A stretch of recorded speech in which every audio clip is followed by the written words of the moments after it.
Good afternoon. Today is August 9th, 2024, and we're here in the historic Senate chamber of the Kansas State House in Topeka.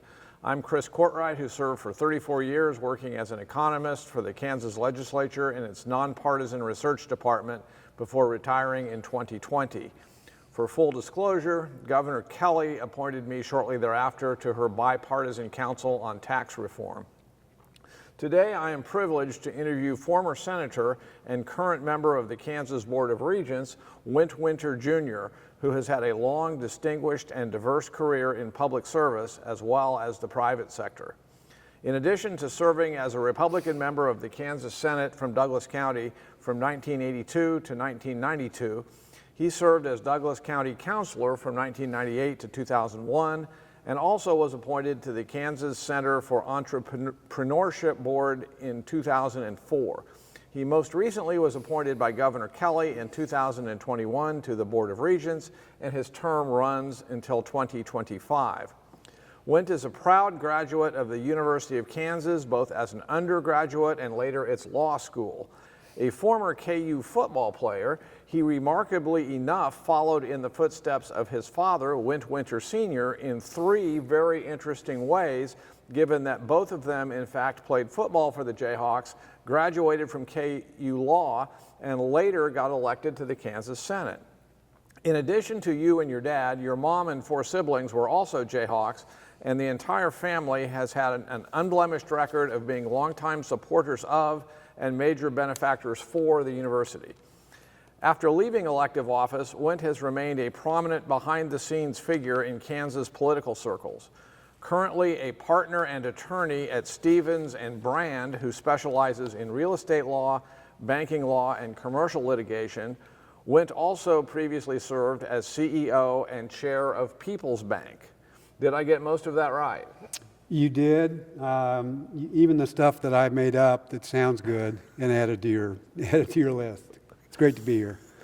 This interview with Mr. Winter is conducted on behalf of the Kansas Oral History Project, a not-for-profit corporation created for the purpose of interviewing former legislators and significant leaders in state government, particularly those who've served during the 1960s and subsequent years.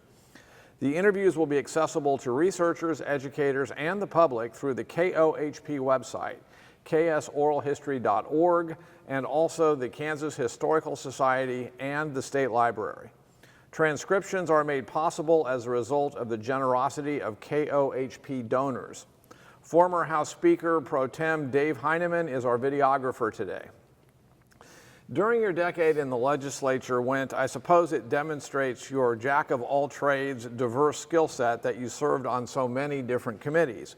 But looking over those records and trying to cherry-pick some of the highlights that we will likely be delving into more in a few minutes, you yourself chaired quite an impressive array of committees, including Judiciary, Claims, Economic Development, and were vice chair of maybe one of the most powerful panels, Senate Ways and Means. But I see that you also served as a member on education, Fed and state affairs, local government, and state building construction, to name a few. Is that a fairly good executive summary of your larger laundry list of committees? Well, Chris, it sounds like, as you were reading it, it sounds like a guy who couldn't keep a job. I remember my chairman of Ways and Means, Gus Bogina from Johnson County, once said about me, well, he's a mile wide and an inch deep. And I took that as a compliment. I'm not sure Gus meant it so. But as a lawyer, we're trained to identify issues and be able to analyze different situations. So I found it invigorating to be involved in a variety of different committees and issues over the years. I think I was fortunate to be in that case, in that situation. Okay, well, before we jump into your legislative years and committee work and big issues and whatnot, let's get into some additional background. We normally ask people if they are native Kansans, and if not, when their family moved here. But I saw someplace that you are, in fact, a fifth-generation Kansan. So at this juncture, you may not necessarily have a lot of institutional memory as to when the Winters first got here, maybe sometime during the 1800s. Is that correct? Yes, in fact, that's an issue that is dear to my heart. the Winter family moved from West Virginia, probably with the posse chasing them out, from West Virginia to settle in a homestead between Lawrence and Lecompton in 1856. And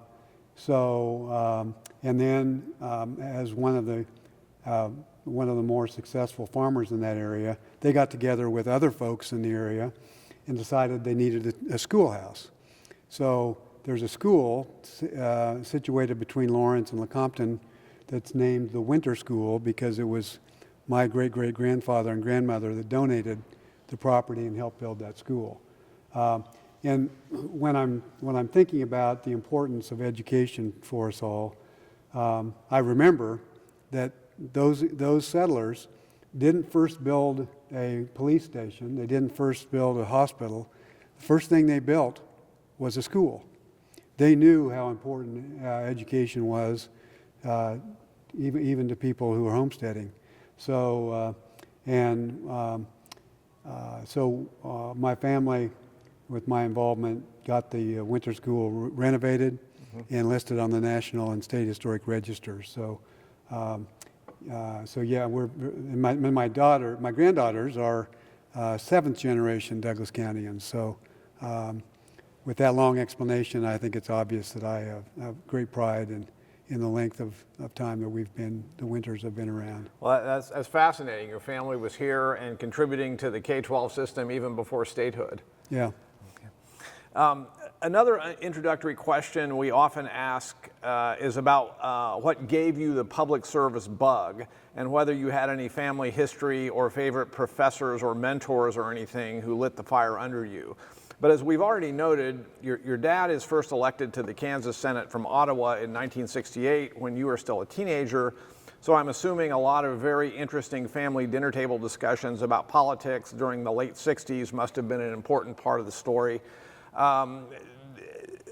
Did any of your classmates or professors during your days in KU Law figure you would be following in your dad's footsteps politically, just as you had onto the gridiron at Kansas Memorial Stadium and then into the practice of law?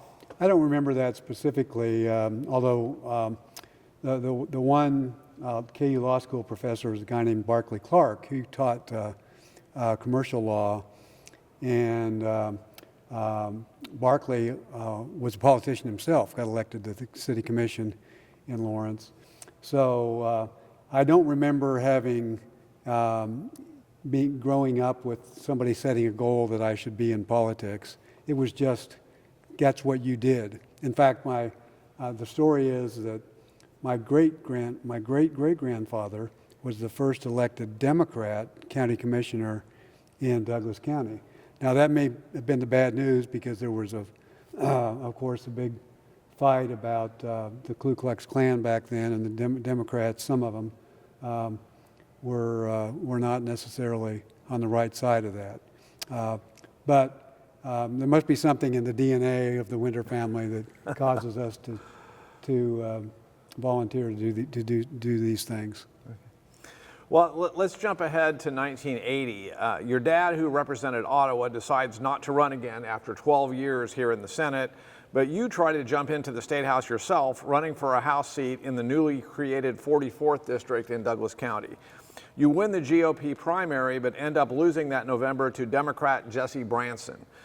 At the risk of dredging up some unhappy memories, please tell us what you recall about your first run for office in 1980 when you were 27 years old.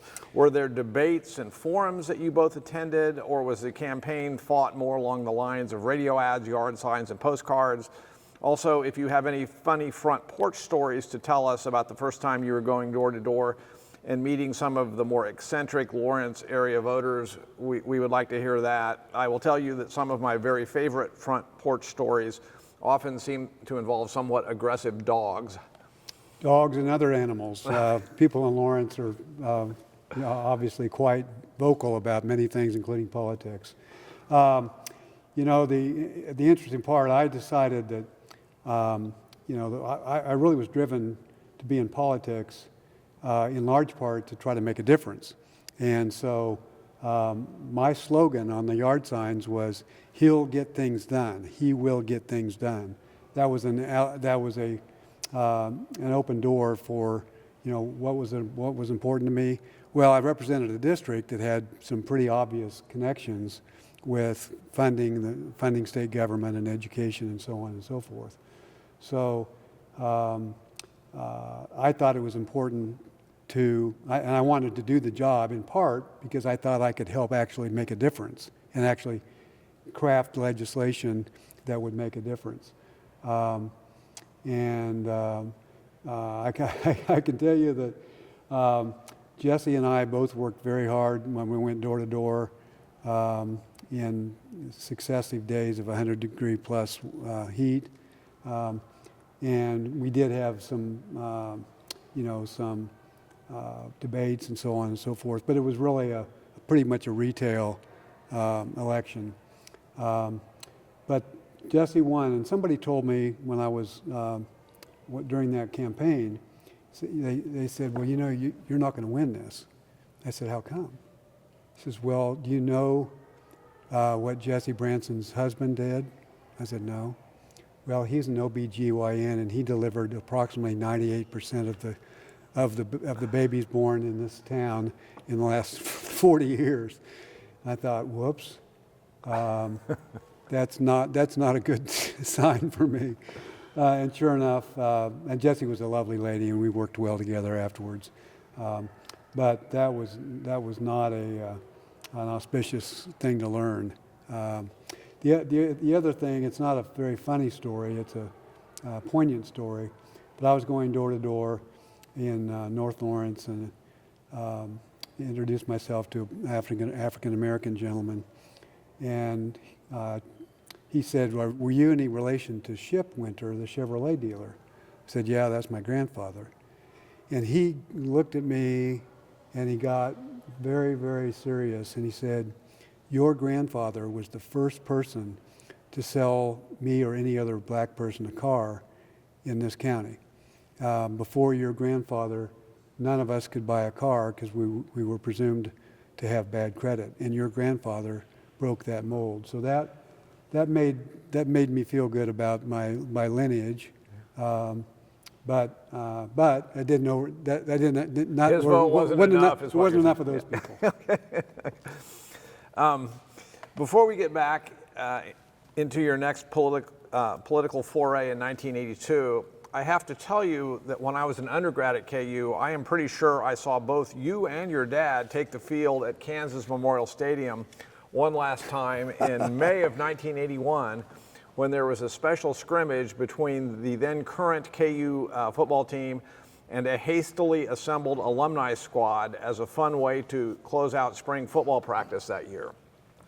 I think this turned out to be a fairly good KU team that went on to a bowl game later that fall, and if memory serves, the scrappy alumni team may have hung around with the young fellows for a little while. Can you tell us anything more about this game and what that experience must have been like? Your former coach, Don Fambro, was in his second stint as the Jayhawks head coach, so it must have been fun for you old guys to run out on the field one last time. Yes, it was fun. In fact, I think there were at least 2, maybe 3 years where they put together this alumni team, and as time went on and the skill level departed, well, that came to an end. But at one of the subsequent alumni games, Don Fambro at that point in time had retired.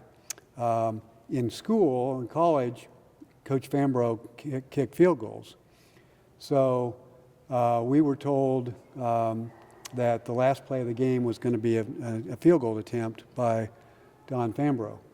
And of course they said, don't try to block it, do not rush, et cetera, et cetera. Well, my dad was on the field at that point in time, and I said, Dad, don't do that. Don't knock the center over and run in and block the field goal.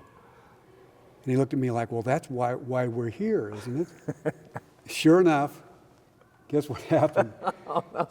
Ball gets snapped to the holder. My dad, there's 11 people on the field. 10 of them are standing there watching in horror as my dad broke through the line and blocked Coach Fambro's extra point try.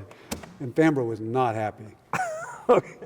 So that's, that was not really as humorous as it might seem, because Coach Fambro was very quite displeased. But my dad thought it was great. I'm sure. Well, back to politics, where there are a number of ups and downs, and you certainly did not stay down for long. In late 1982, incumbent GOP Senator Jane Eldridge resigned her seat in the middle of her 4-year term after her husband had obtained a job in Washington, D.C. I will say that when the precinct committee persons and party officials gathered to replace Senator Eldridge, it was not necessarily a lead pipe cinch that the seat was going to you.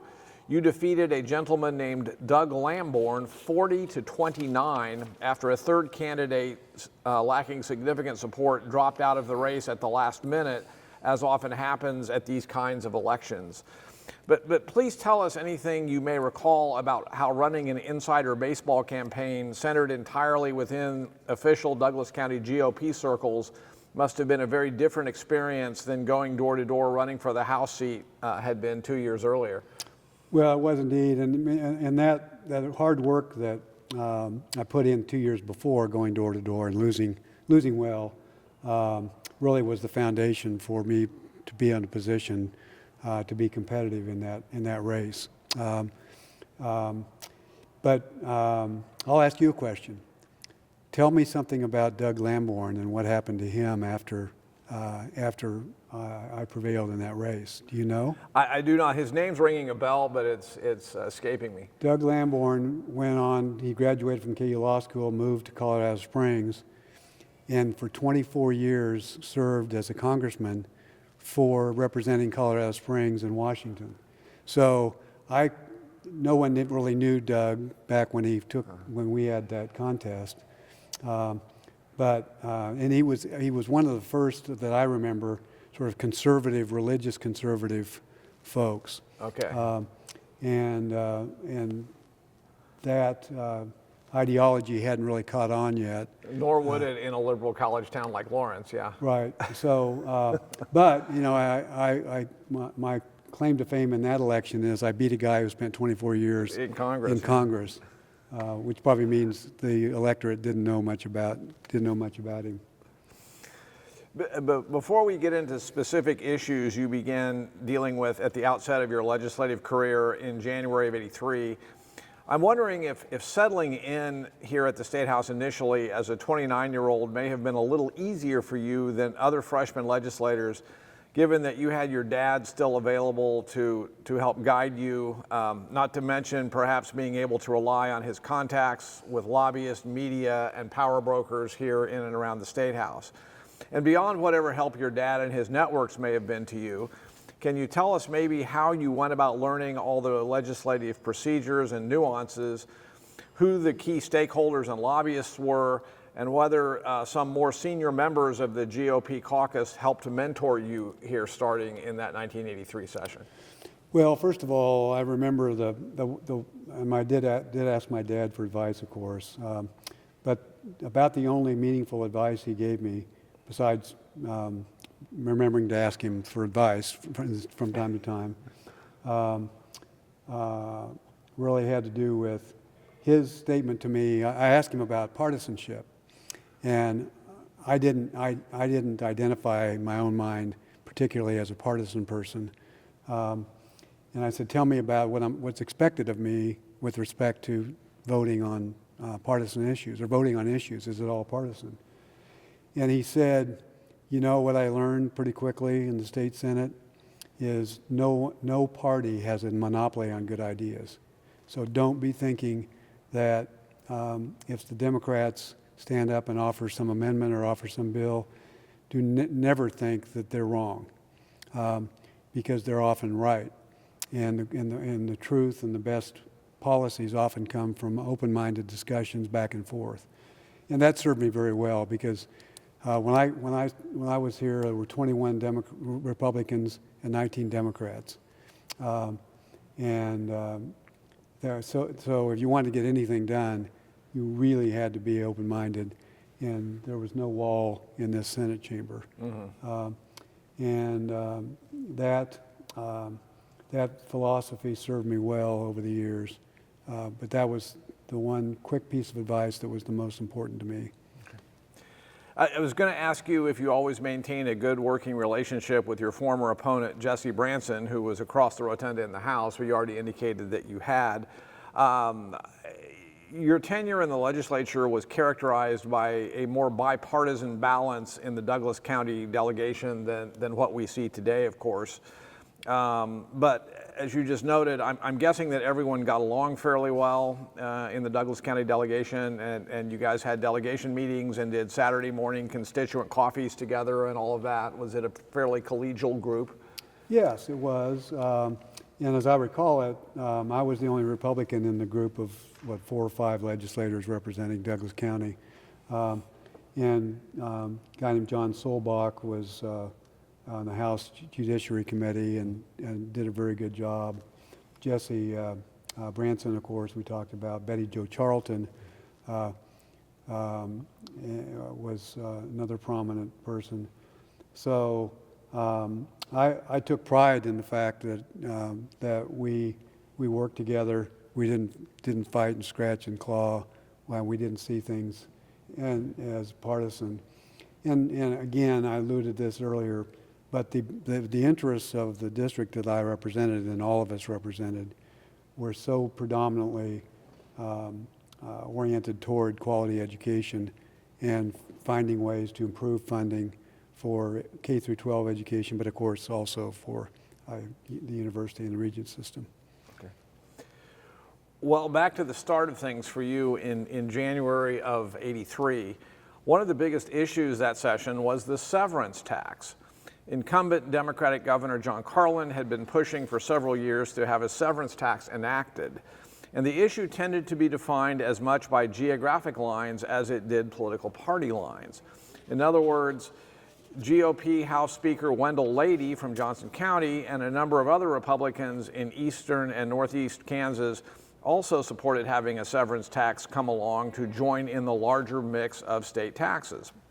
Basically, politicians in this part of the state seem to coalesce around the idea that a lot of income and sales taxes were being mined out of northeast Kansas and shipped out to western Kansas to pay for schools and highways.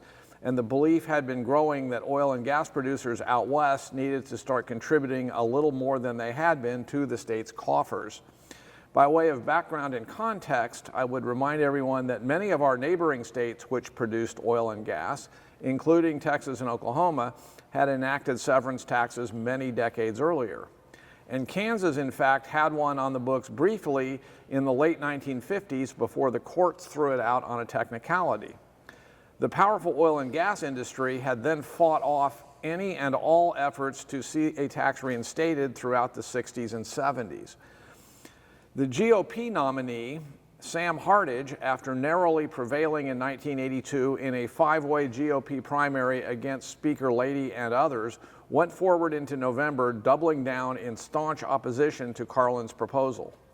But Carlin rolled to re-election that November with a resounding victory over Hardage, setting the stage for getting the tax across the finish line in 1983. So can you please tell us if I'm missing anything in this narrative and what memories you have of the 1983 severance tax deliberations? I did not look it up, but I am assuming that like a lot of your fellow Northeast Kansans, you may have supported its enactment?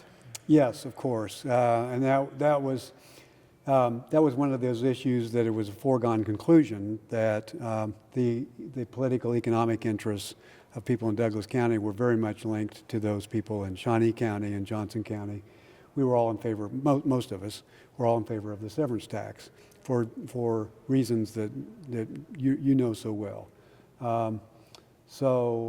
But that was another issue that I thought my tagline from 2 years before, "He'll get things done," was appropriate, because I was speaking not only in that phrase of funding for education, but also, he'll help get the darn severance tax passed. It had been a hot issue for so many years, and it was important that we get it passed. And I do remember, being on this floor and casting a vote in favor of the severance tax. So it was a very positive, important topic for us, especially to maintain, a wide base of sources of tax income and the like. Broaden the portfolio of taxes, yes. Absolutely. I have to say that whatever you were doing during the 1983 and 84 sessions appeared to resonate quite well with your constituents. When you run for re-election to your Senate seat for the first time in 1984, you win a smashing victory with nearly 71% of the vote against your Democratic opponent, a man named Lawrence Seaman. What can you tell us about what the 84 campaign was like, and maybe why that experience was so much more successful than your House race 4 years earlier had been? I'm guessing that it helped that not only were you now an incumbent, but also maybe that the Senate district included a significantly different part of Douglas County than the House seat had? Well, the thing that I think was the most important is neither Lawrence Seaman or his spouse was an OBGYN. Okay. So that's the lesson I learned.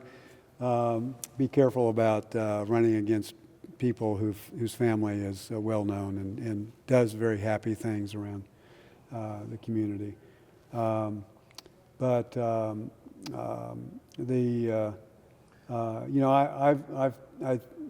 think and I hope that that strong electoral result was largely the fact that people, over 2 years, I convinced people that I wasn't a partisan, that I was interested in issues that would make a difference for the people of Douglas County, and so on. I remember being in this very chamber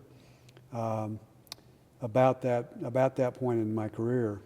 I was told I needed to come in to talk with the President of the Senate, and I walked in there, and the Vice President was there, a guy named Charlie Angel, and the President, Ross Doyen, said, I think you forget that you're a Republican, and you need to be voting with us. And he was very strict and stern about it. I thought, okay, if there's a woodshed, it's right here in this president's office. And I was trying to be respectful and so on and so forth, but I said, I wasn't elected by the Republican Party. I was elected by the people in Douglas County, Kansas. And the issues, Ross, as you know, are very clear about stable revenues, et cetera, to support education. But when I walked out of that room, I thought, I'm making a difference, because they know they wouldn't be bothering to kick my tail unless they thought that I actually was helping make a difference on those issues that I thought. I don't remember what the vote was. Maybe it was a severance tax vote, and that's kind of typical political stuff back, inside baseball stuff. But I did take some pride in the fact that I was noticed by those guys as doing things that were, at least I, in good faith, thought were the right things to do for the district. Yeah, you weren't just a brainless lemming doing what leadership told you to. You were looking out for the best. I may have been brainless, but I was not a lemming. Okay. Well, I'm glad you brought up Ross Doyen, because shortly after the 1984 election, there is a fairly major political shakeup in the history of the Kansas Senate. Ross Doyen, who had been president since 1976, is challenged for the presidency of this body by Majority Leader Bob Talkington from Iowa, I believe. The press had a field day with this, calling it a palace coup and a changing of the guard within the Senate GOP establishment, which had been running the Senate since back during the days when your dad was a prominent figure in said establishment. The press reported that as of late November of '84, you were suddenly functioning as one of Talkington's top lieutenants and making phone calls to other senators trying to solicit support for his bid to knock off Doyen. Of course, Talkington's bid ended up succeeding, and I want to ask if the way the votes fell may have been along ideological lines, as the press was suggesting, with Doyen's old guard being perceived as more conservative, but also whether there may have been generational or geographic components involved in the ultimate outcome of that particular leadership race. Well, you mentioned KU football. I was told by my father when I asked who are the people I should consider mentors, and the first one he mentioned was a former KU football player, Bob Talkington. And so I had a connection with Talk from my father and then from our football background. But that, from my perspective, that was an easy, clear choice. And Bob Talkington, we referred to him as Talk, was a solid, cautious, thoughtful guy. But he went down the middle of the road, and I was never called into his office after he became president of the Senate because I know that he knew I was doing my job. So that was a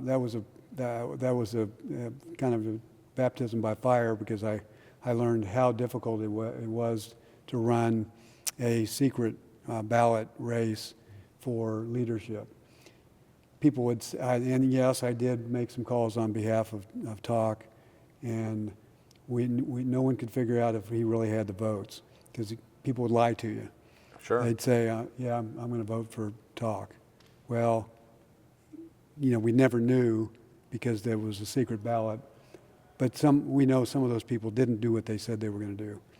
And the vote turned out, as I recall, Bob won by 2 or 3 votes out of probably 24 at that point in time.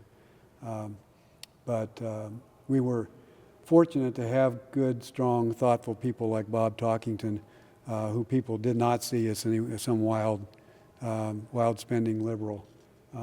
Bob was a get-it-done kind of guy, and you always knew that if you had an issue, you can go sit down and talk to Bob Talkington, and he would help you work through it. He was a model for me in terms of, he and Bud Burke were kind of the two guys for me that were mentors during my early years. Both very pragmatic, as I recall. Yes. Well, getting back into some sticky state financial and tax issues, the severance tax did come online in 1983, but Kansas also approved a so-called booster tax for 1984 and 85 that raised receipts by limiting the extent to which federal income taxes could be deducted prior to the determination of Kansas taxable income for state income tax purposes. A number of people, especially in Johnson County, were not happy with the booster tax, so the decision was made in 1986 to let the booster tax sunset and instead raise the state sales tax for the first time since 1965. But this was not a small jump in the rate, which in 1986 went from 3% all the way to 4%. Do you recall anything about this or any controversy at the time over equity issues associated with restoring an income tax deduction that may have benefited primarily wealthy individuals and replacing it with a sales tax that was more regressive? I do recall that, but as I kind of jokingly said earlier, but it's not a joke.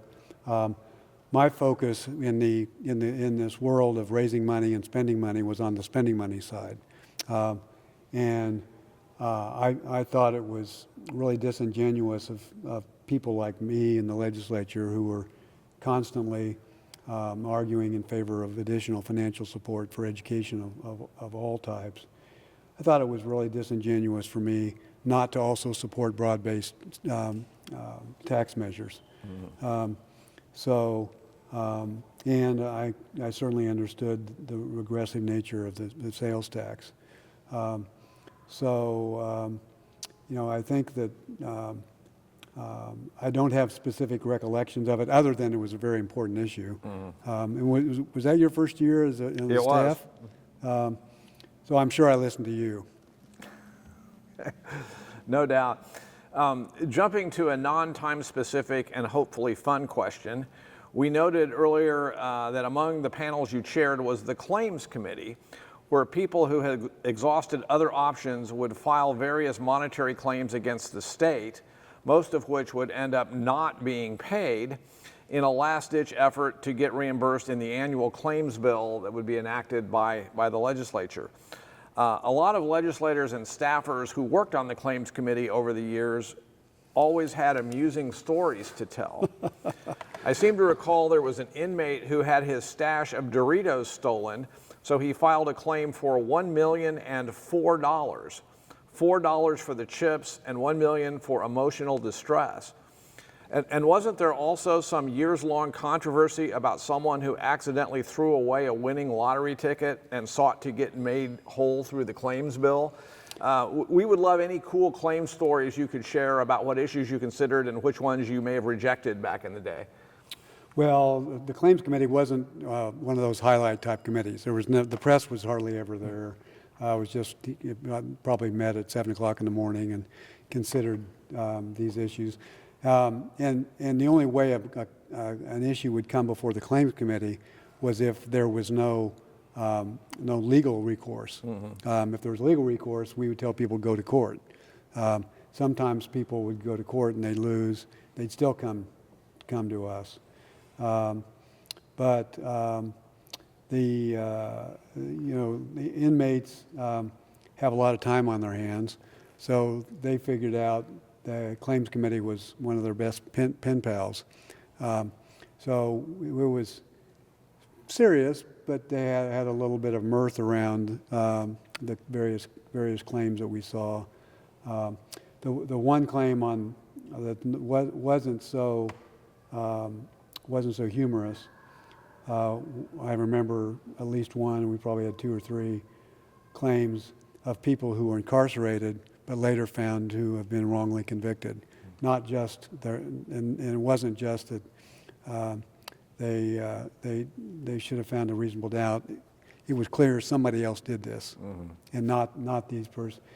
So that was heart-wrenching. Whether it was five months in prison or 25 years in prison, the system took away from them the freedom to live, and I had a great amount of connectivity with those folks, and as I recall it, we did approve payment to several people on that basis. Mm-hmm. Now it wasn't what they wanted. They wanted, $1 million per year or whatever. And I think we came up with a formula that kind of helped them get back on their feet. But the Claims Committee was one of those work-a-day kind of deals.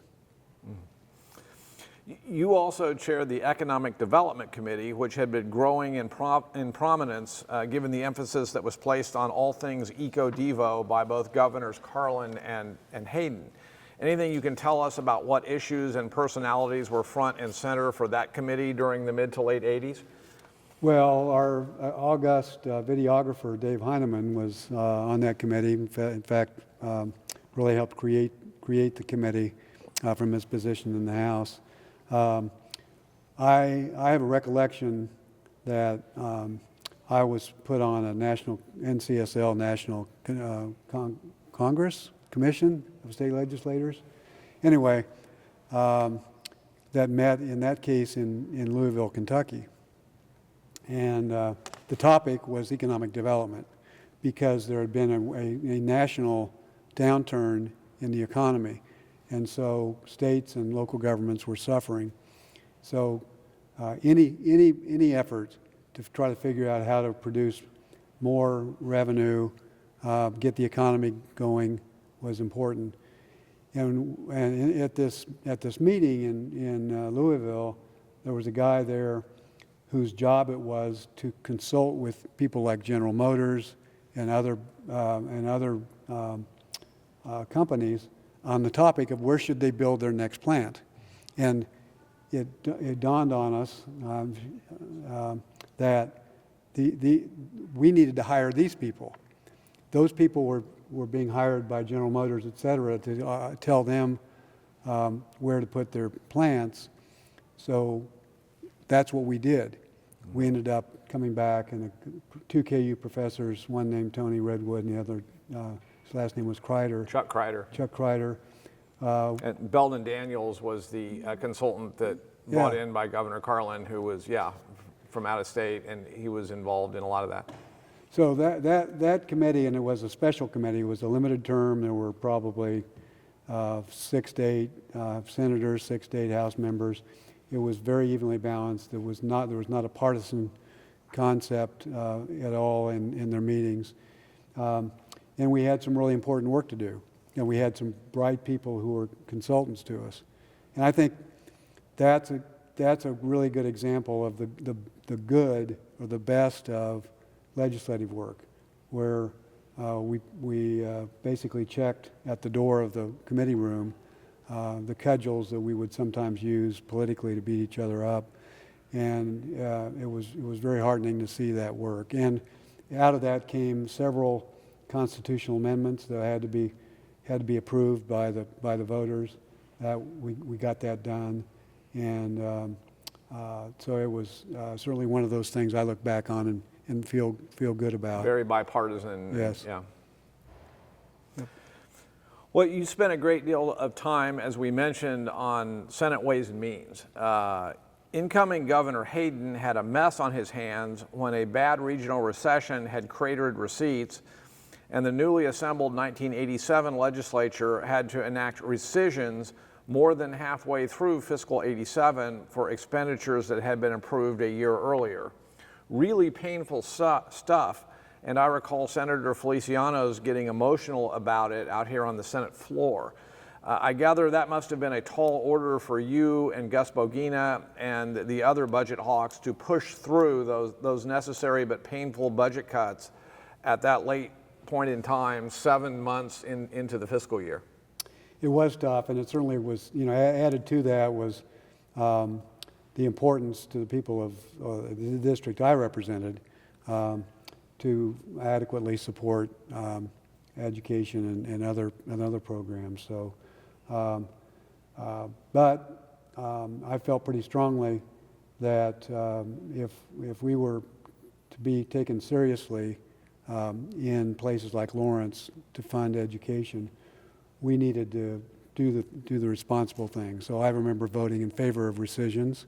It was not that vote wasn't really appreciated very much in Lawrence, but over time, if the legislature really did reward integrity and consistency in those kind of issues. So I felt like there really wasn't any discussion or debate as far as I was concerned. It was the responsible, almost mandatory thing to do to enact those rescissions, and so we did it. And then after some of our economic development work that I mentioned earlier started to kick in, we got back to a point where we were able to fund some of these things and reverse those rescissions. Mm-hmm. A lot of drama in late 1988 and 1989 involved a big debate about how much of the state income tax windfall attributable to the enactment of the Federal Tax Reform Act of 1986 would be retained by the general fund or in fact would be returned to Kansas taxpayers. Governor Hayden had a huge battle with his own party here in the legislature as a number of the more conservative members accused him of lowballing the federal windfall estimate and not wanting to cut taxes as much as they had wanted. Before we get into property tax reappraisal and classification, do you have any reflections on the late 80s income tax battles? I don't have any specific recollections of individual fights over that, but it's really in the same category that I was referring to before. And that is, we needed to protect the general fund, and what that means, of course, is maintaining and expanding where we could the different sources of revenue, so I supported those measures that helped advance advance our multiple ways of having sound balances. Well, the history books say that maybe the dominant issue for lawmakers altogether in the late 80s and early 90s, and certainly the biggest tax issue, would have been implementation of property tax reappraisal and classification. Just to set the stage, we recall that Kansas had a badly outdated and endemically corrupt property tax valuation system that was about to be thrown out by the courts for violating the uniform and equal provision of the Kansas Constitution and likely even the Equal Protection Clause of the U.S. Constitution. A lot of values had not been updated since the 1960s.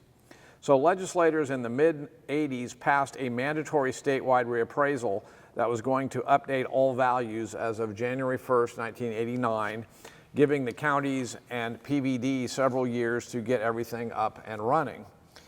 Cognizant of the fact this was going to potentially cause massive shifts between and among classes of property, lawmakers also placed on the 1986 ballot the first property tax classification amendment.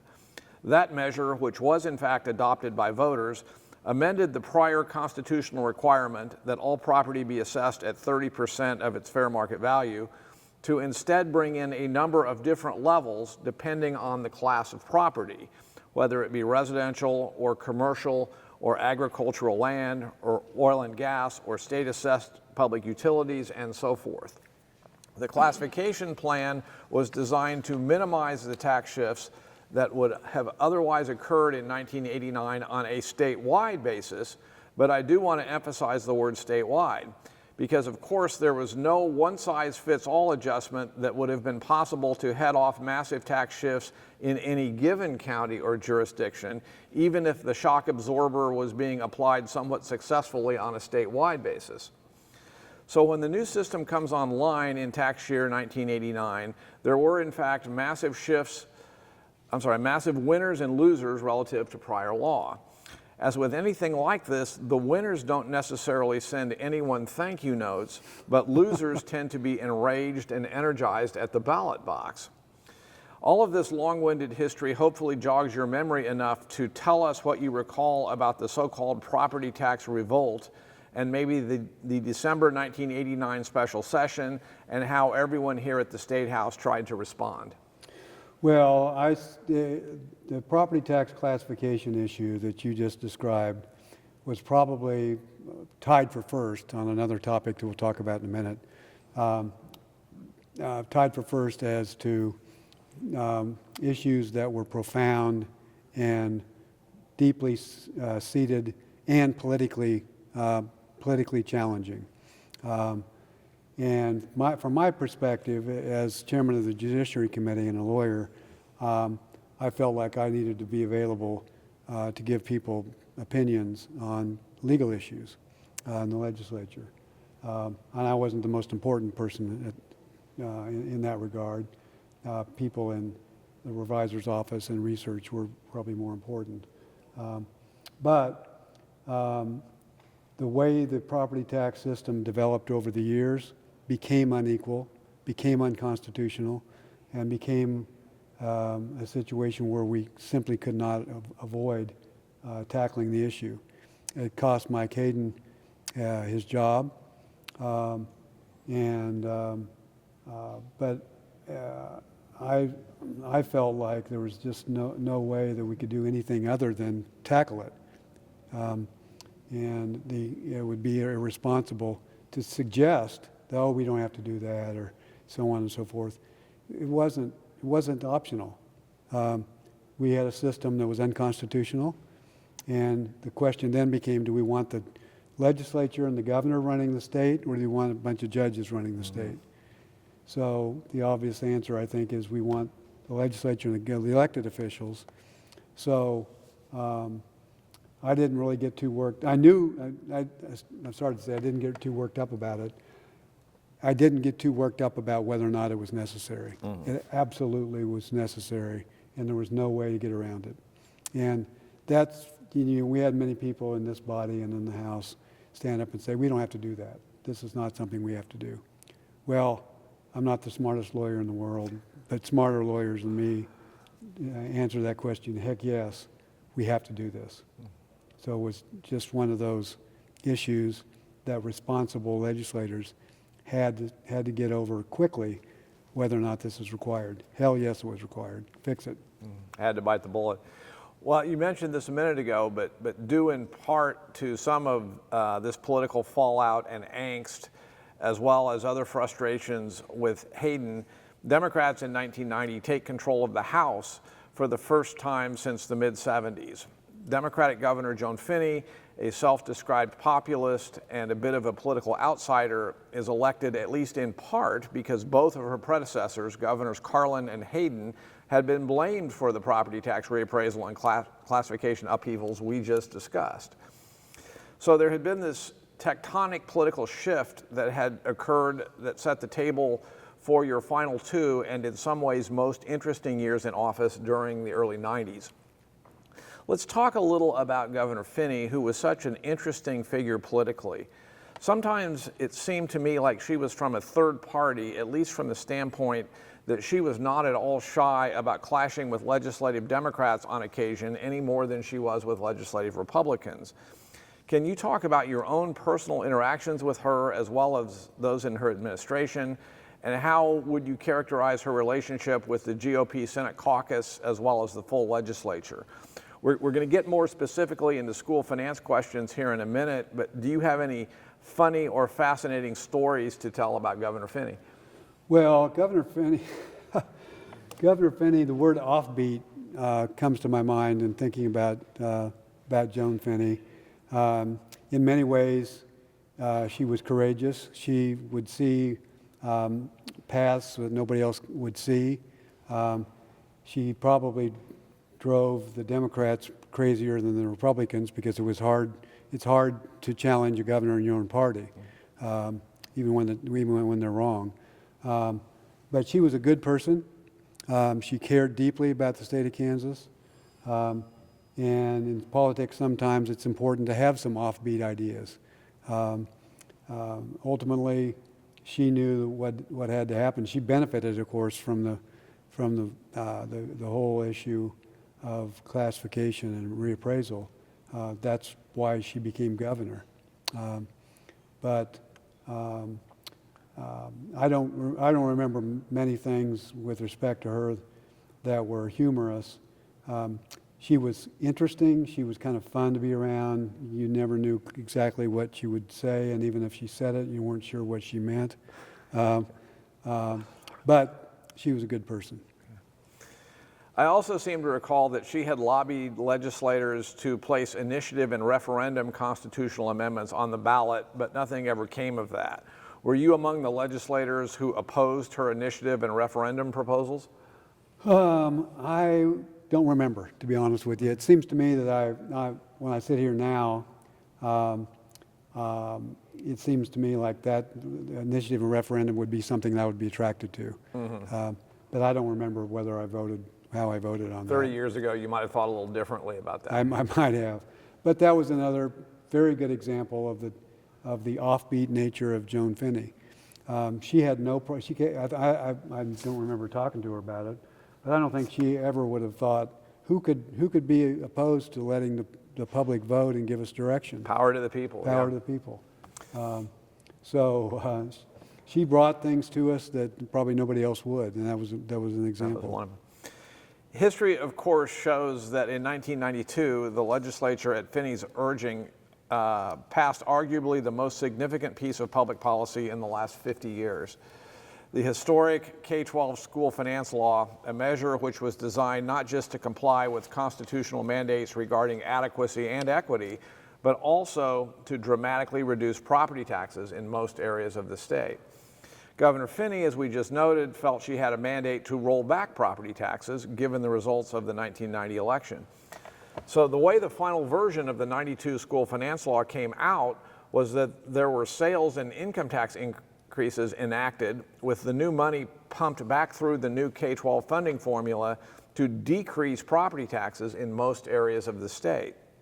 In fact, I can even recall your colleague, Fred Kerr, lecturing Kansas chamber lobbyists at one point that they needed to quit crying about the proposed modest corporation income tax increase given the huge property tax cuts that most of their members were about to be enjoying. And Fred was correct.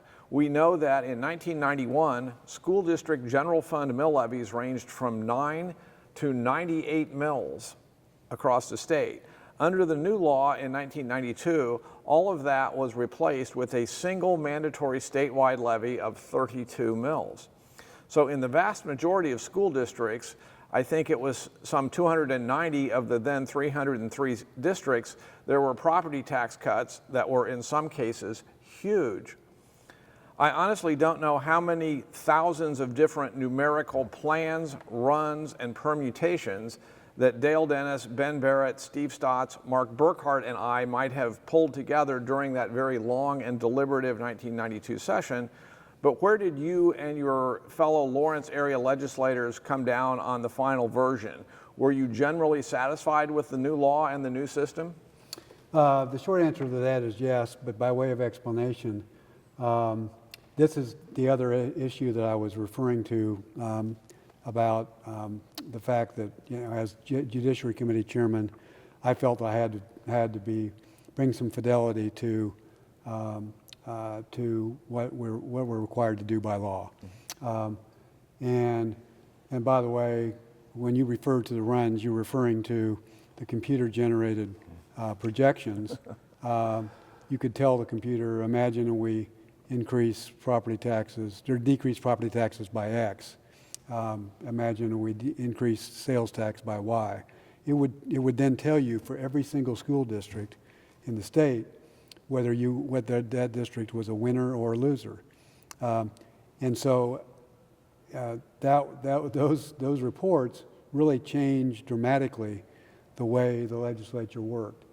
It was the right thing to do to get those runs, but it was often misused because people would see, they would get tunnel vision, and they would only look at the result of a particular proposal as to their particular district. And if there were two different runs, people would take the one that provided the most property tax relief and the most money for schools.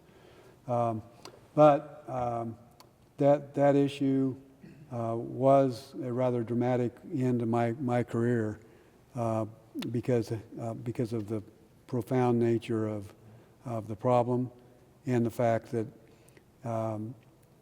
we had no choice, and it was the right thing to do. You can't argue that it's okay that a student in Southeast Kansas gets $792 a year spent on he or she, but a student in Johnson County gets 10 times that. The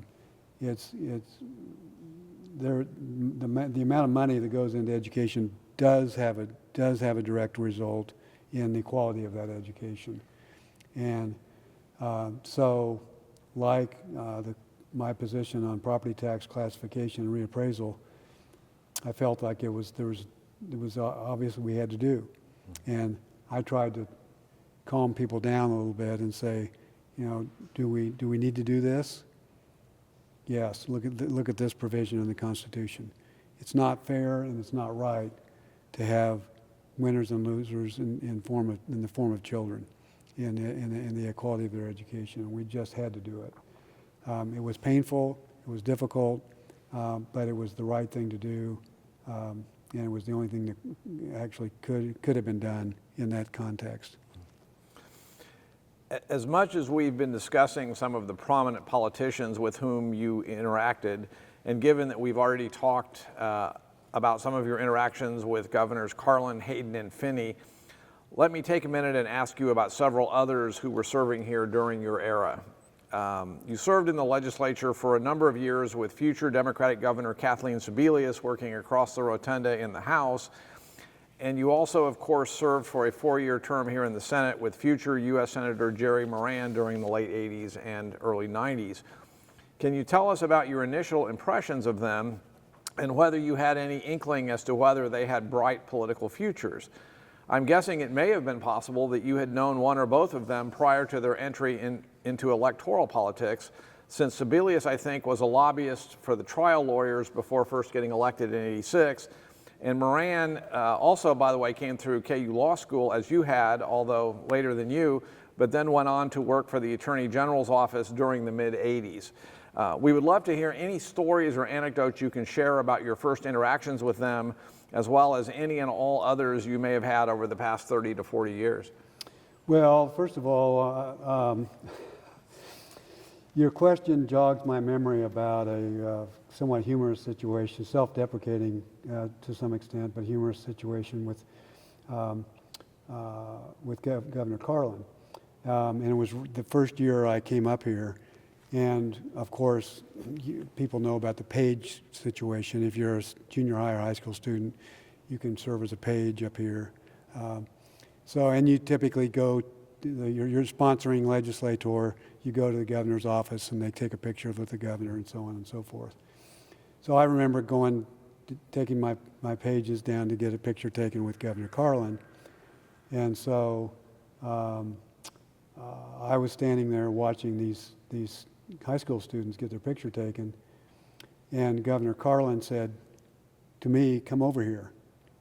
And I thought, why is he wanting me to come over here? So I said, "You want me?" He says, "Yeah, we want all the pages to have their picture taken with me." He thought I was a page. I obviously had not made a very positive impression on him at that point in time. But we both had a good laugh about I can imagine. About that topic. Moran, in 1974, I was entering my senior year at KU, had a political science degree, or was working on it, and got an internship working for Congressman Larry Winn in Washington. And lo and behold, the intern working for Representative Sebelius was Jerry Moran. Jerry Moran was then, I think, a senior in high school. And so I've known Jerry back then.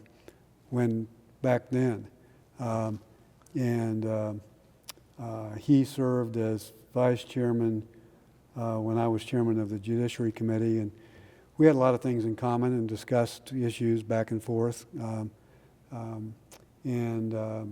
So I certainly have positive memories of Jerry, and then, he did what he did, and here we are now with him being in the U.S. Senate for what, 20 years or 16 years or whatever. So you're one of the people who can get him on the phone. Is that right? Well, I tried to get him on the phone about 3 years ago, and he didn't answer. So I'm not sure I had a very profound effect on his impression of me. Governor Sebelius came into the legislature the last 2 to 4 years that I was here. She was, of course, in the House. And we grew to appreciate each other and respect each other. As I left the legislature, we had created this entity, this board, called the Corporation for Change. The Corporation for Change was funded by I think it was the Casey Foundation that did a lot of work with children's issues. Well, the whole notion of the Corporation for Change was to take all money, local, state, federal money, that had to do with children and serving and protecting children, and have all that money funneled and then distributed out by a group consisting of the interest groups. And Kathleen and I thought that was just a great idea. Let's coordinate and so on and so forth. And but we couldn't get it passed. So we were the Corporation of No Change because we didn't actually get that done. But to default to current days, Kathleen and Gary are our neighbor. They live right across the alley from us. And so we've gotten to be good friends. In fact, we have what is euphemistically called the Wednesday Catholic Political Wine Club. And you have to be Catholic and political and like wine. So I think we have great respect for each other. At least I have respect for her. I can imagine some interesting conversations occurring on your back porch over a glass of wine. Okay, one more of these for now. The record shows your legislative career also briefly overlapped with future Governor Mark Parkinson, albeit during the era when he was still a Republican and just a freshman at that time over in the House during the early 90s. A similar question, do you have any amusing anecdotes or recollections about him during his formative days as a politician and how effective he seemed to be as a legislator? And did either of the two of the more significant events in his political career subsequently surprise you at all, when he switched parties and then when he opted to not run for governor in his own right in 2010? Well, I mentioned that my father's advice to me that remember that no political party has a monopoly on good ideas really formed my view of how to interact with people in this legislature. So I really, when Mark changed parties, that really resonated with me, and he was an example of what my dad was telling me that we need all to do. Don't pay much attention to the party labels. Pay attention to what's right and what's proper, and things will go better that way. So I think that because Mark decided for personal reasons not to pursue a more lengthy career in public service, but I have a great amount of respect for Mark.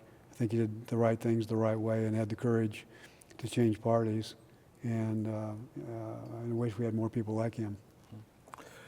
Well, in addition to the property tax classification amendment, one of the other constitutional amendments that had gotten adopted back in 1986 would cause some challenges for policymakers moving forward.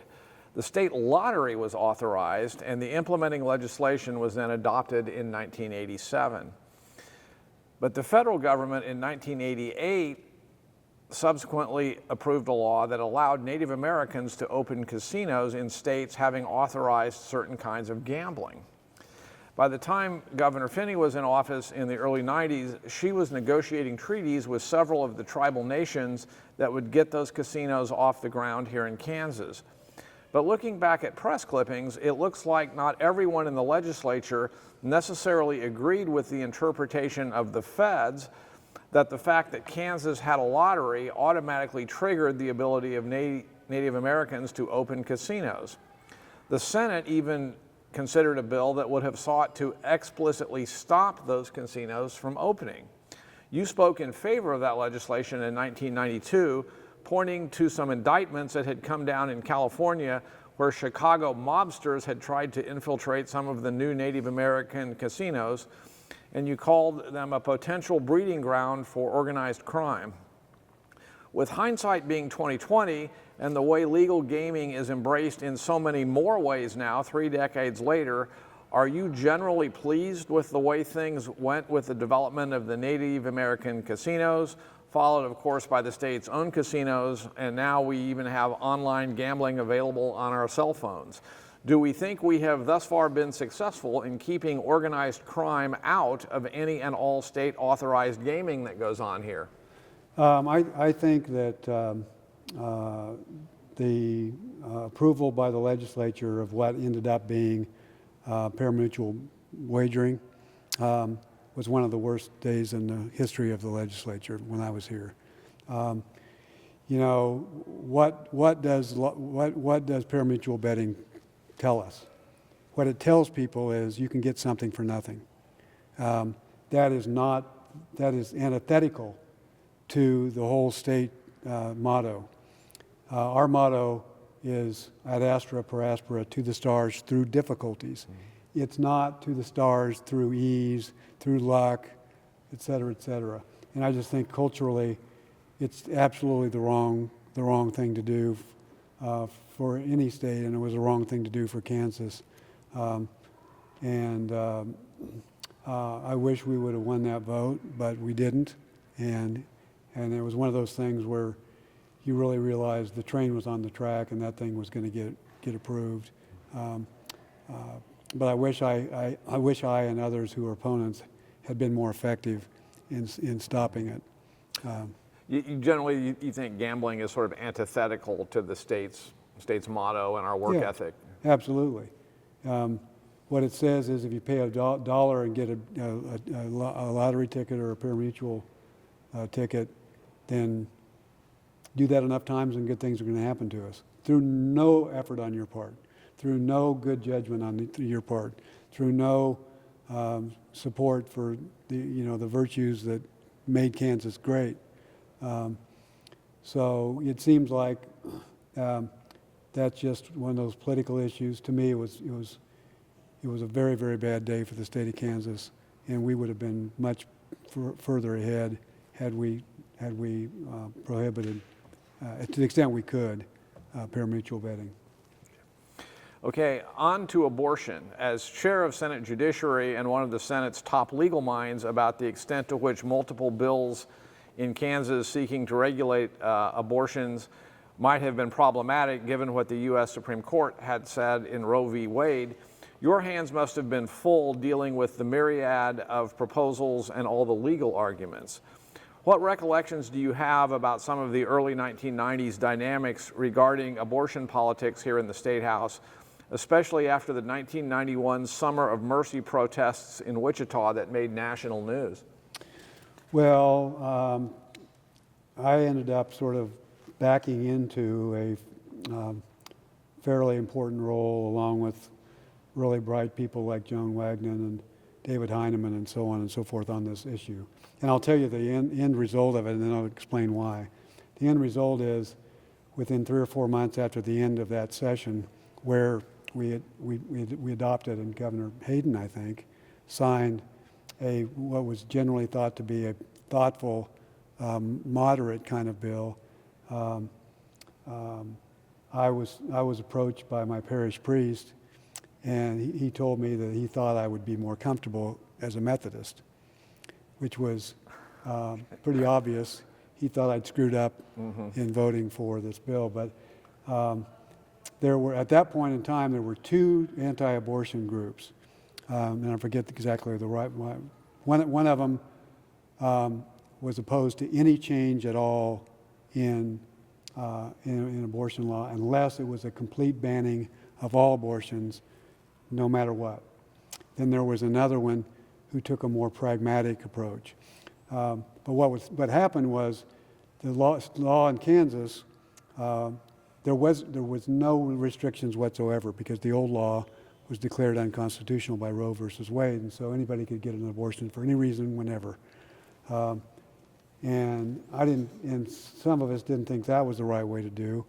So long story short, I played a role, like others in the House, in putting together and passing the law that was on the books still in some form. Basically said the choice about whether to have an abortion is a choice between a woman and her doctor up until the time that child is viable on its own. And it was a hard thing for all of us to grapple with, especially when my wife was teaching Catholic religion at the Catholic school. But I'm proud of the fact that I was part of the group of people that got that passed, and it was almost an amazing feat that happened, and that Governor Hayden signed the bill. I still think to this day it's the right approach. But that's certainly one of the issues that I remember pretty clearly from my time in the legislature. Well, the issue of abortion would continue to be a lightning rod in political circles within the GOP and up and down the ballot long after you left the scene here in the early 90s. Of course, the U.S. Supreme Court overturned the Roe v. Wade precedent with the Dobbs decision that came down here a couple years ago. And then Kansas made national news here just about 2 years ago in the summer of 2022 when Kansas was the first state to sort of have a vote on whether the state's constitution contained the right to privacy, if you will. And Kansans rather resoundingly voted that they thought that right is enshrined in our state constitution. Did that surprise you at all, and what were your feelings about all of that? Well, I have 2 emotions. I felt good because I thought that was the right policy, and to have such a strong majority of Kansans ratify that and feel the same way was important. You know, I feel like what we did in what was that? That was 92, I think. Maybe it was a few years before that. But I think it was the right thing to do, and I was proud of the fact that we were able to do that in Kansas. But I think there was a tinge of in that vote, that recent vote, there was a tinge of leave me alone. You know, I don't want to be told by the legislature, by the governor, by the authorities what to do, and that resonated with enough people that that constitutional amendment was adopted fairly easily. Mm-hmm. You also seem to have been quoted a good deal regarding a number of the KPERS controversies of the late 80s and early 90s. There were several mini scandals about some really poor investment decisions that had been made by KPERS, which prompted some accelerating concerns about the system's ability to sustain itself actuarially over time. And then a provision that allowed retiring lawmakers to effectively boost their annualized salaries for KPERS purposes really raised a lot of eyebrows around the state and certainly on editorial pages. In fact, when you retired in 1992, the issue was still hot enough that you refused to jump through whatever the new loophole was to qualify for a bigger KPERS benefit, telling the Wichita Eagle that you did not feel right about it and that it was like taking fruit from a forbidden tree. Is this ringing any bells for you? Tell us about the various KPERS controversies if you could, and I know former Senator Marge Petty has talked a lot about a lot of the work you all did together on the KPERS front back in the day. Well, that quote sounds, it sounds like it's smarter than me, so I'm not sure that really came from me, but I won't fight it. Well, that was one of these situations where I think all of us who realized what was going on, and we had some potentially big, serious problems of misbehavior, to say the least.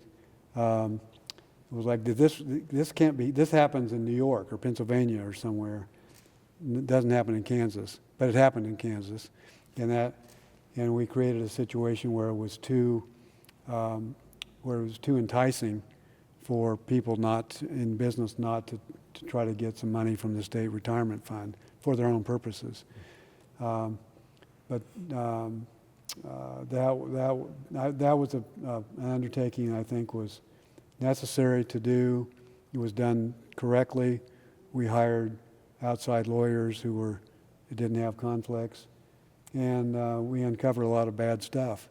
And one of those things that made you think, well, I guess Kansas maybe isn't quite as sound as we would like.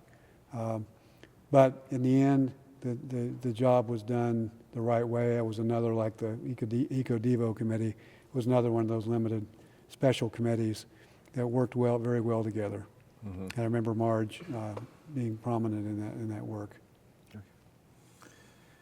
Well, when you announced in 1992 that you would not be running again, citing the desire to spend more time with your family and your law practice, the Wichita Eagle, the Manhattan Mercury, and other outlets threw you some nice bouquets, including comments about how you were, quote, one of the hardest working leaders in state government, unquote, and that it was too bad there wasn't a machine that could clone a legislature full of politicians like Mr. Winter. That's one of my favorite quotes. But even as you were leaving the legislative stage in 1992, reports were out there that you were toying with a run for the AG at some point in the future. And I even found one Associated Press article from late 92 that listed you as one of maybe 10 to 12 Republicans who insiders were speculating might be thinking about making a gubernatorial run in 94. The first set of reports turned out to be more accurate, and you in fact made a run for the GOP nomination for Attorney General in 1994.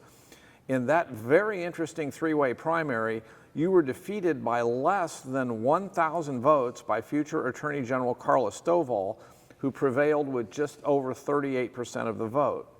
Senator Mike Harris, who was the third candidate in the race and finished well back of you and Carla, ran against both of you from the right side of the political spectrum and seemed to be especially critical of you during that summer of '94 election season. Did I characterize the personalities, politics, and dynamics of this race accurately? And what can you tell us about the '94 primary? Given how close it ended up being, did you ever consider asking for a recount or anything? No, if I'd asked for a recount, my wife would have left me at that point. She thought the outcome was great of that race. There were tinges in that race of KPERS work. What I'm about to say was in newspaper reports. But Bob Steffen was very close to a guy who got money from the KPERS fund. And I remember meeting with Bob about it and letting him know that we were going to be studying it. And he made very clear that he thought we shouldn't be messing with it. We should not go there, leave that alone.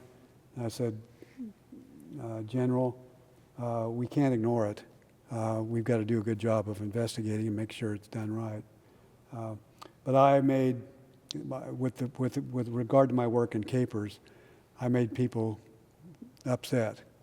And some people say that Carla ran because Bob Steffen recruited her. And so I was fighting Steffen's people, and then Mike Harris was a leader in the anti-abortion group, and of course he didn't like what I'd done with a lot of other good people in regard to the abortion rules. So, you know, I thought of, somebody asked me the other day how many, I won as many political races as I lost.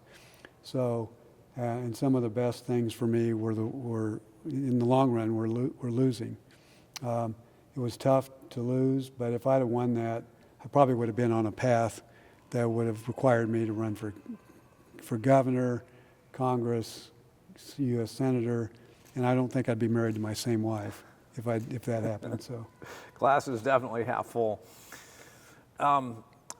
Soon after you left the legislature in the mid-1990s, there was a fairly dramatic split in the state GOP that became increasingly tense.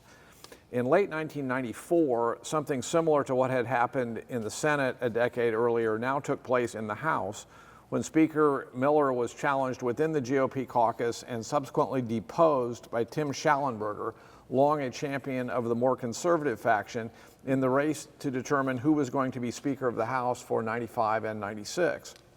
The mid to late 90s would go on to be a time defined by some strong internal disagreements within the increasingly dominant Republican legislative majority, with moderate GOP Governor Bill Graves himself frequently siding with the more moderate faction.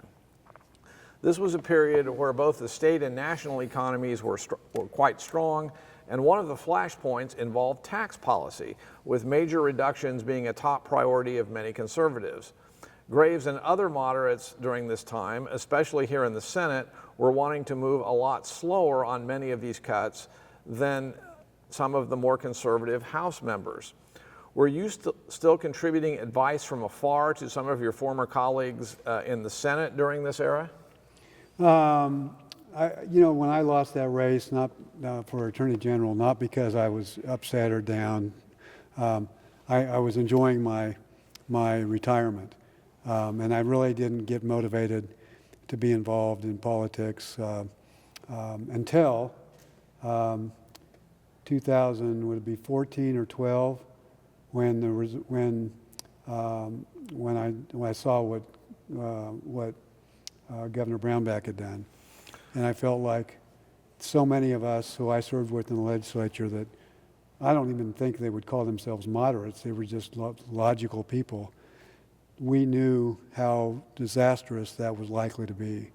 And what I thought anyway, Governor Brownback was doing with respect to that massive tax cut, hoping that it would result in some windfall of tax revenue.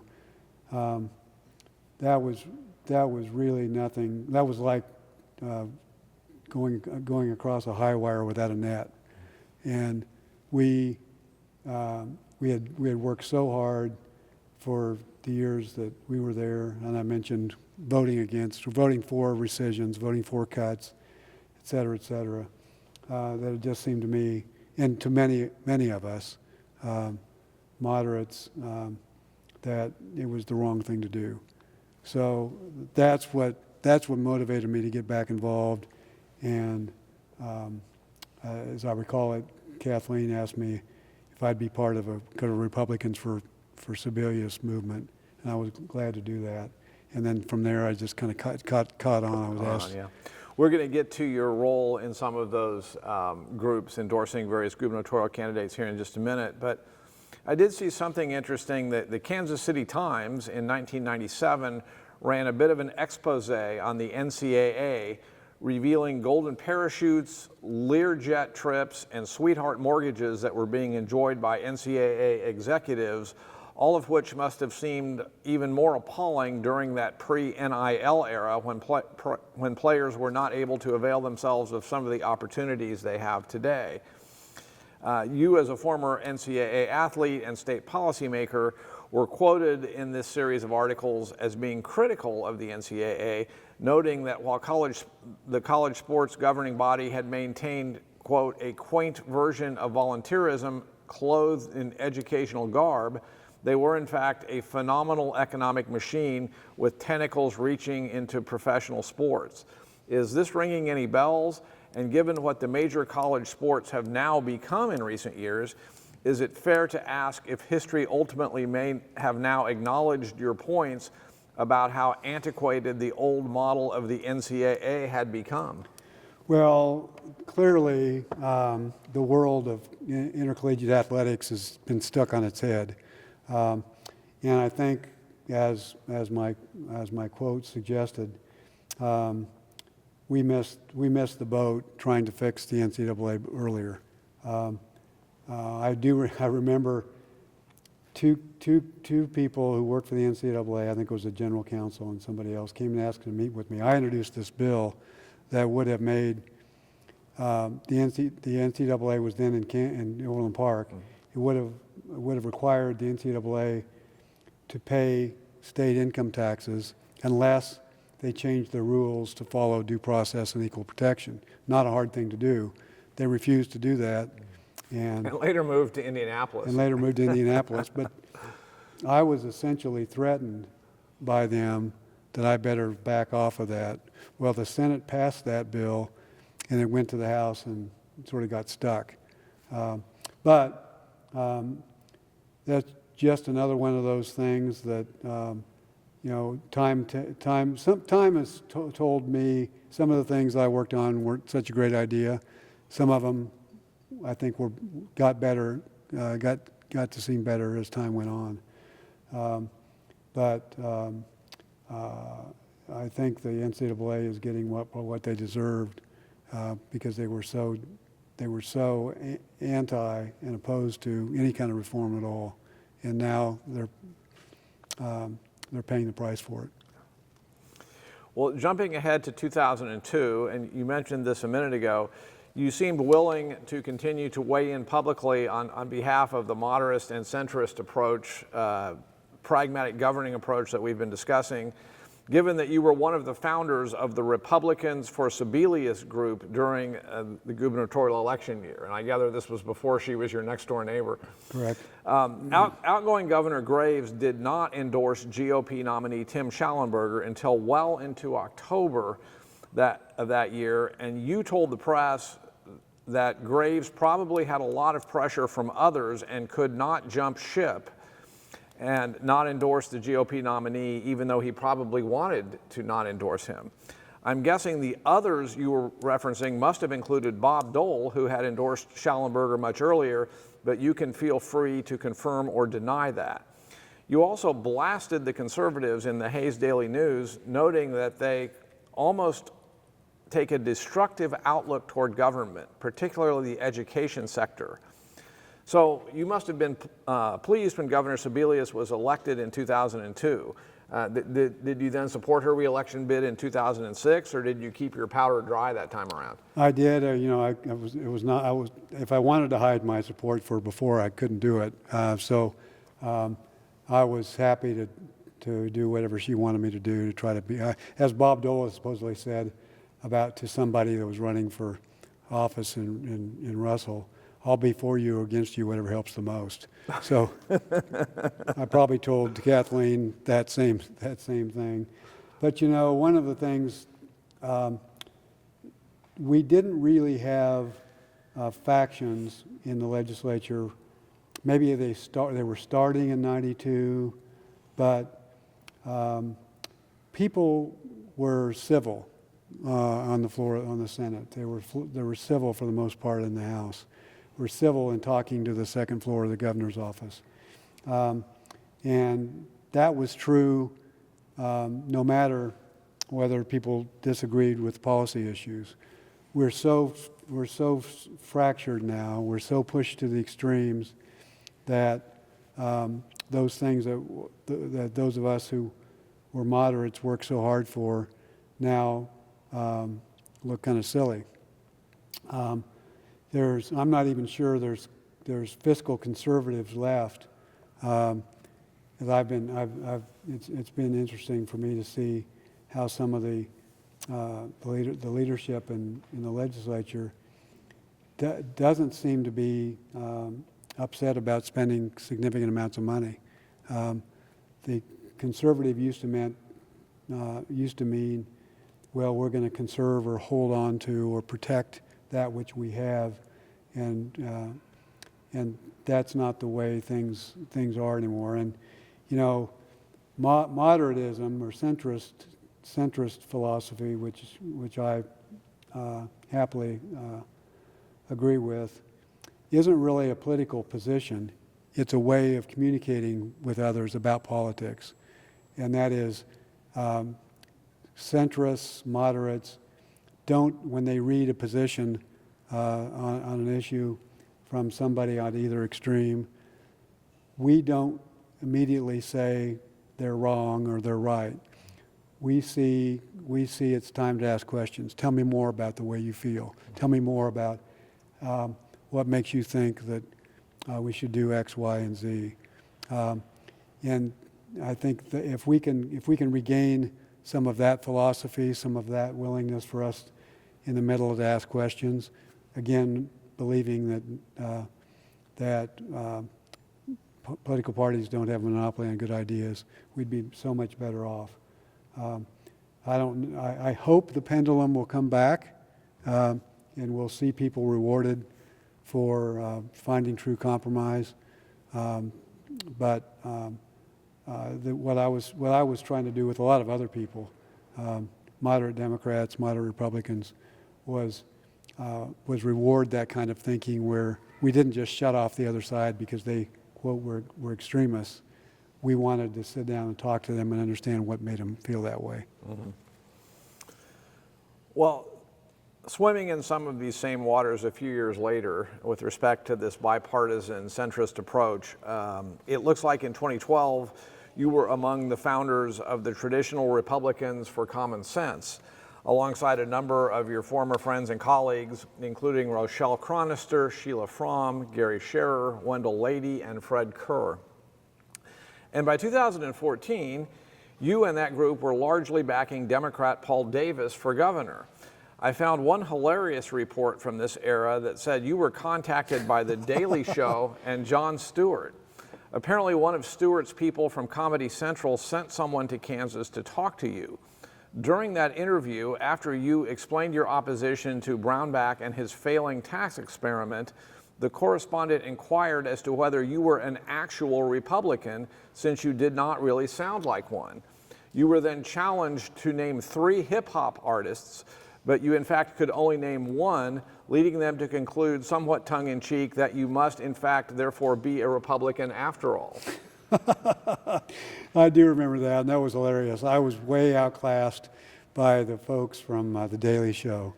And I remember being flummoxed when they asked me to name 3 hip-hop artists, I named one. Maybe it was Tupac, I don't know. But I felt really out of my league when I couldn't come up with 2 more rap artists. But that shows that national news got a hold of what was happening in Kansas and was looking to try to make sure that, to see whether or not Brownback's plan would work. And I think for Paul Davis, he was very close to winning that election. Was it 14? Yeah, it's 14. If that race had been 2 years later, I think he would have won. Yeah. Because people would have seen the bad effect of his tax policies. It hadn't kicked in yet. 2 years later, everybody knew that the results were awful. And by the way, I have to say that I think your inability to name 3 hip-hop artists might be a generational thing rather than an ideological thing. Yeah, my daughters were all very upset with me.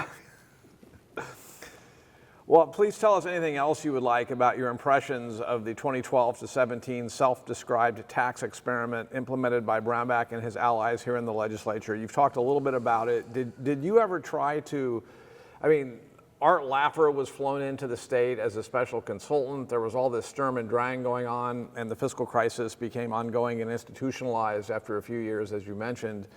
Did you ever try to get in touch with the administration or beyond backing Paul Davis's gubernatorial bid in 2014? Did you ever try and reason with people who were here at the State House? No, and the reason for that was there was plenty of debate and discussion going on over here. The position that I held and my friends and colleagues held was well articulated by them, and it would have been a useless act for me or any of the rest of us to try to contact the governor and try to change his mind. So we were stuck with just having to see what happened, and sadly it didn't work. But that was we also created a group that helped raise money for moderate Republicans that were trying to return to the legislature, and that group succeeded in electing enough moderate Republicans and moderate Democrats that they got the votes to reverse most override the veto in 2017. Right, yeah. Were you again supportive of the Democratic gubernatorial nominee in 2018 when Laura Kelly ran for the first time? What did you make of the whole Greg Orman candidacy that year in the race against Kelly and Chris Kobach? My impression was that Orman was trying to attract disaffected centrists and Republicans who could not otherwise bring themselves to cross all the way over and vote blue. Were you at all concerned that had he succeeded in attracting more of those votes, it would have led to Kobach getting elected?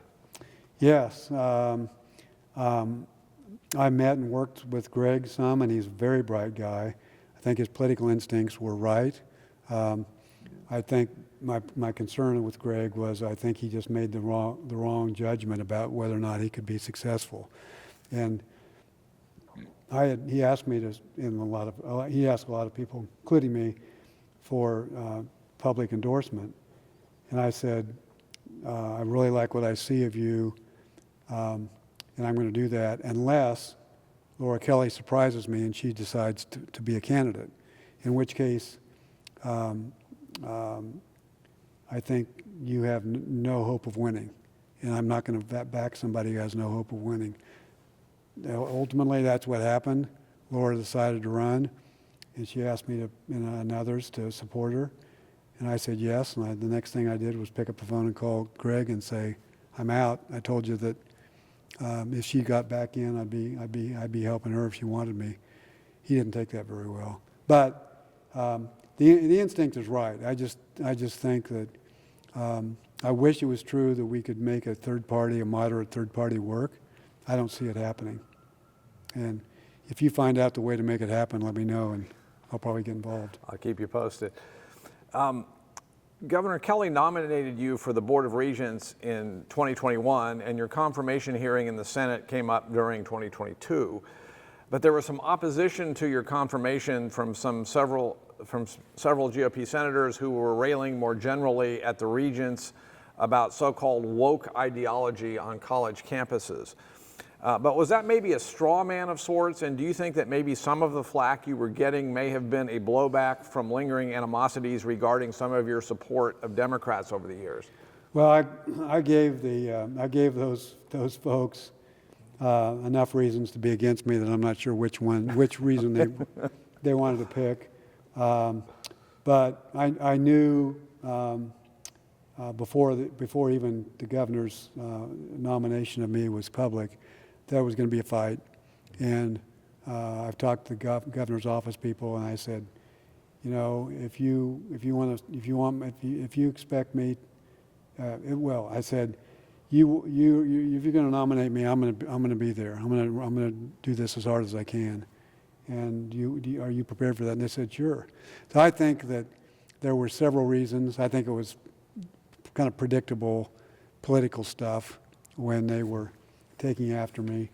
Part of it was they didn't want to see a moderate Republican rewarded for doing moderate Republican stuff. And I think they wanted to embarrass the governor.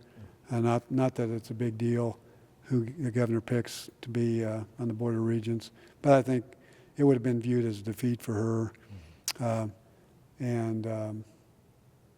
I knew that there was nothing I could say in that confirmation hearing that would change anybody's mind.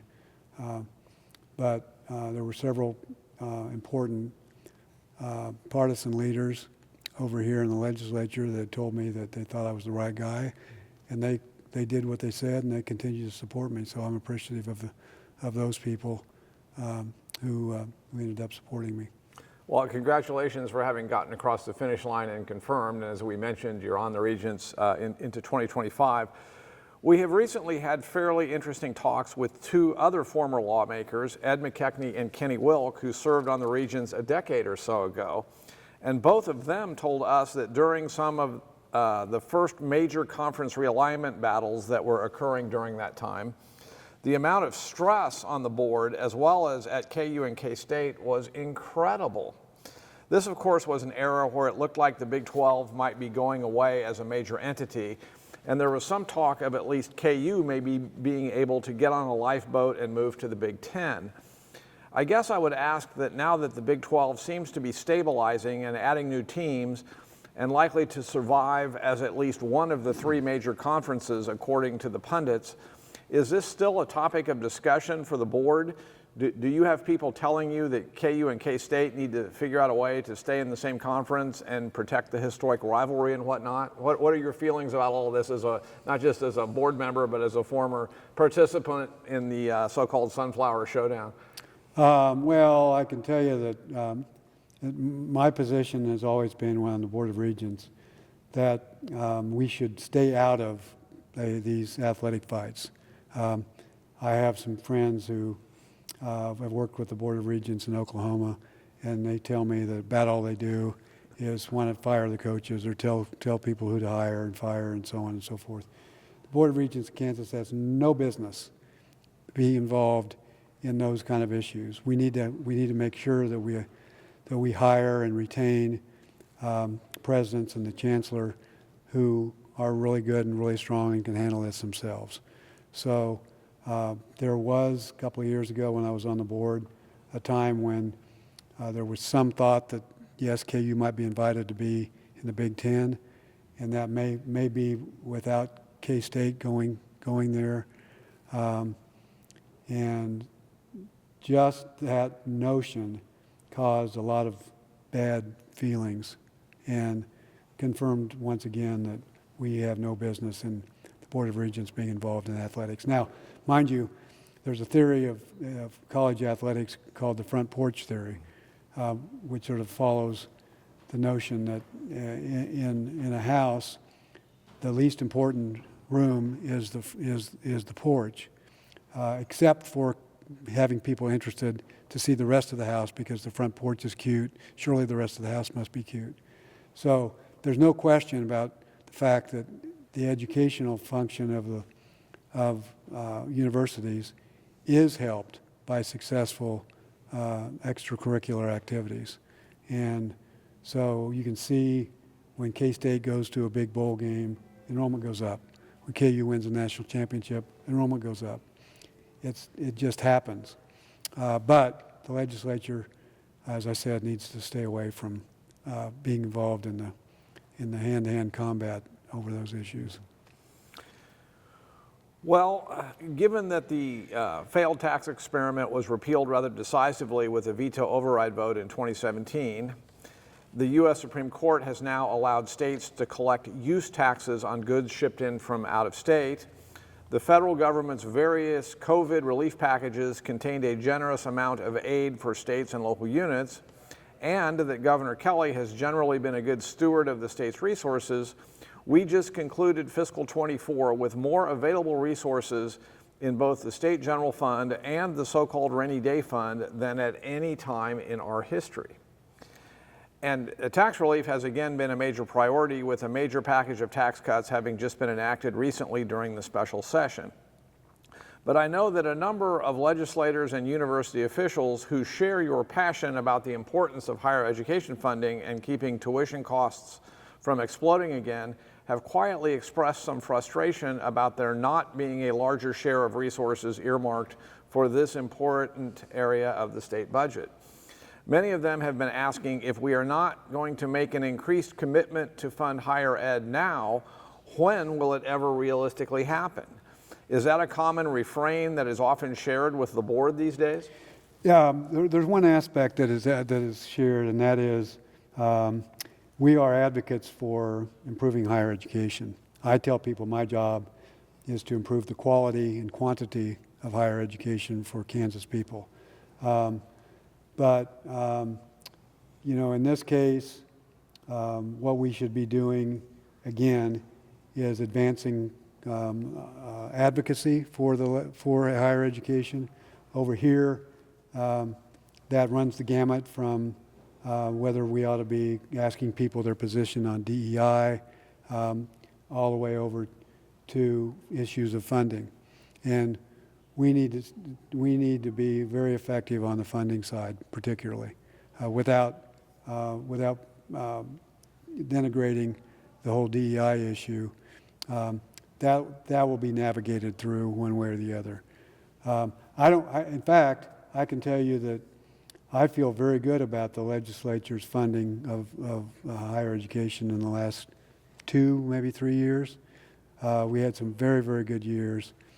Now, a lot of that money was funny money because it was COVID-related, one-time money. But I think there's an understanding by legislators, including leadership in the legislature, that what the universities do is important. Mm-hmm. It's important for jobs. And I appreciate the fact that leadership, both in the House and the Senate and the governor's office, has done such a good job helping us get through these difficult times. Higher ed will always have its advocates. But back when I was in the legislature, it was really sort of moderate Republicans and moderate Democrats who joined together to get the votes necessary to support higher ed. But you know, in a world where we have international competition, we have to be producing really smart people, or else we're going to fall behind and our very freedoms are going to be eroded. Yeah. Well, turning our attention back to a few final questions involving your 10-year career here in the legislature, and given that we've already talked a lot about some of the dynamics within the GOP caucus, can you tell us which Democrats you worked with the most often and which ones you thought may have been the most effective? Well, I mentioned Governor Sebelius, my back alley neighbor. I respected Governor Carlin. There was a lot of people, Marvin Barkas, for example, Joan Wagnon, who did remarkably good work, and took over the legislature. Was it 90, 89, 80, whatever it was? They got in the majority. Mm-hmm. But I'll tell you, one of the people I had the most respect for was a guy who served with my dad and me, and this guy named Frank Gaines. Frank Gaines was he was a lawyer. He was from outside Augusta, outside of El Dorado. His desk was right over there, and I remember when he stood up, this place got quiet. Now, part of why he stood up is he had this, whenever he was going to make a major speech, or he had a cardboard box that he would sit on top of his desk so he could read what his remarks better.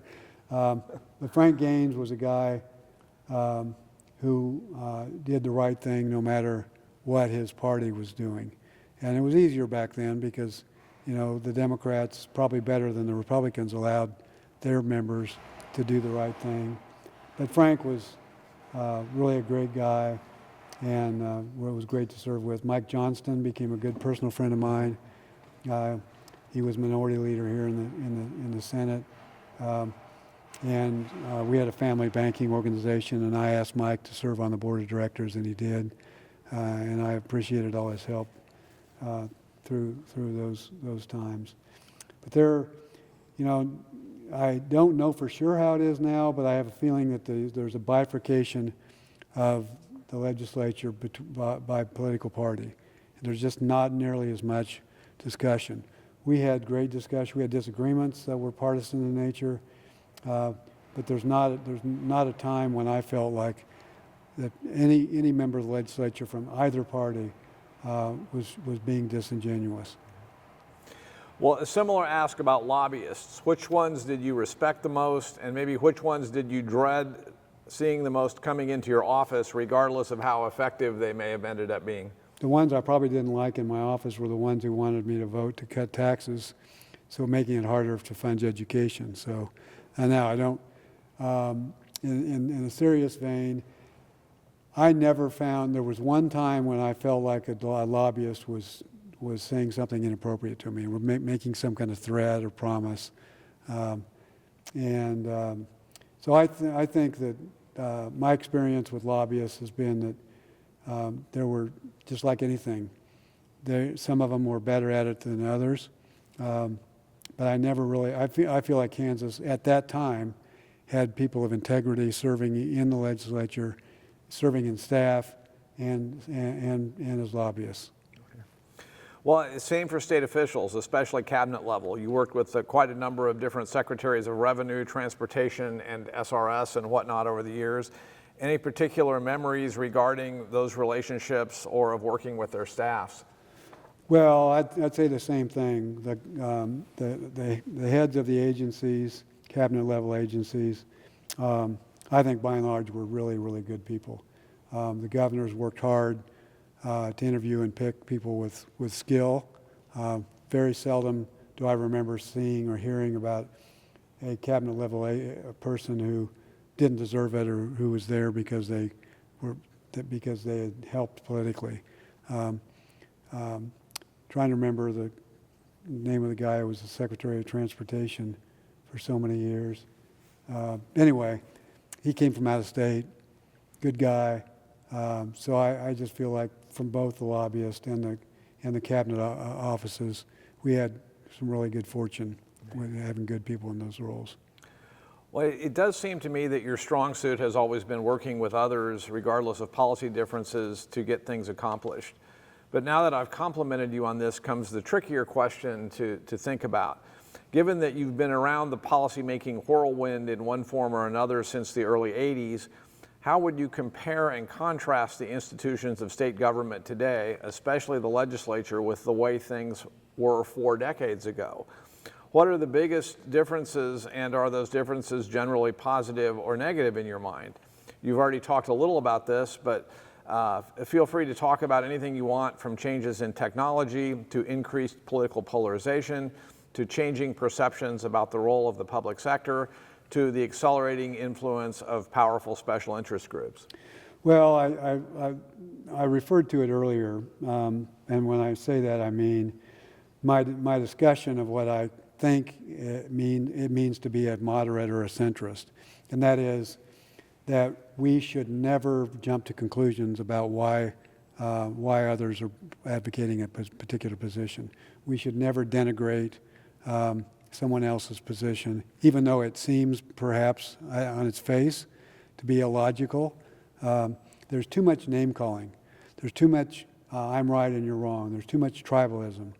And we somehow, some way have to get back to a situation where we don't jump to these bad conclusions about people in the political arena, but rather seek, as somebody said, seek first to understand. And we don't seek first to understand nearly enough. And so my hope would be that it becomes fashionable again to be a listener. The most important part of politics isn't one's tongue, it isn't one's mouth, it wasn't the words, it's listening. The ears are the most important piece of our anatomy when it comes to operating government properly. We've just got to be able to make sure that people see us as willing to listen, to be open to learning and perhaps adopting somebody else's position or else moderating it. And I'm an optimist generally, so I got to believe that it's going to happen, but it's going to take a number of us to keep reminding ourselves and others, stop belittling other people. Stop asking, why the hell would you say that? Stop asking, why would you take such a ridiculous position? That's what it's now become. The world has become full of the louder you announce your opposition to somebody else, the better you are. That's completely wrong. The louder we are, the worse we are. So listening has got to be, and use of our ears has got to be much more important.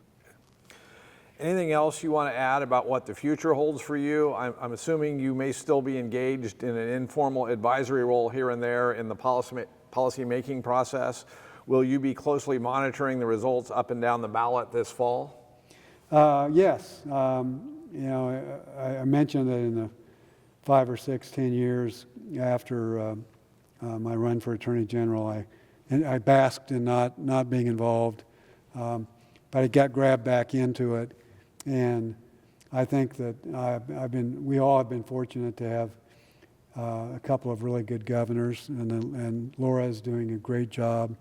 If I was a little tiny part with others of helping her get elected, then I want to keep trying to do it. So I do think Kansas is by and large, when I think about Kansas, the thing that I would tell people when they ask me is how's Kansas doing in its political philosophy? I would point to the abortion vote and say, where we have a reason to speak up and limit government's influence over our own people, we do it. And that abortion vote, for several reasons, really I think was so important and so heartening that those of us who are in this business or in this vocation should keep doing it. Mind your own business, as the popular political phrase that has broken out the last few days would suggest. That's true. Well, Wint, thank you so much for your time today. Thank you. Appreciate it.